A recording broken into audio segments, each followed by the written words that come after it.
Boa tarde, galera, aqui é o Fernando.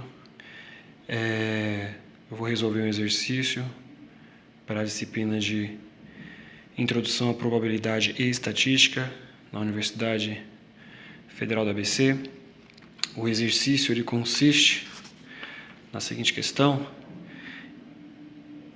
em uma distribuição de frequência, a largura da classe é a distância entre os limites superiores e inferiores de uma classe. É o exercício número 5, que se encontra na página 40, e a minha resolução afirma que é falsa essa questão, né? É falso por quê? Porque, na verdade, temos que tomar bastante cuidado, né? Aqui diz na questão, perguntando se a largura da classe é a distância entre os limites superiores e inferiores, né, de uma classe. Quando, na verdade, a largura de uma classe é a distância entre os limites inferiores ou superiores de suas consecutivas classes. E não e superiores, né? Não inferiores e superiores das classes. Então, na verdade, é a distância ou entre os limites superior de uma classe e superior de outra classe, ou os limites inferior de uma classe e inferior de outra classe. Não pode ser o superior, a distância entre o superior e um inferior, certo? Então, vemos aqui nessa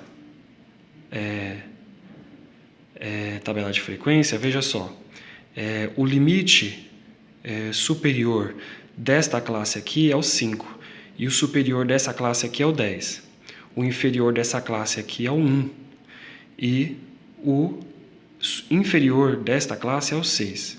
Então, ou eu estabeleço a distância entre os inferiores, ou eu apresento a distância entre os superiores, certo?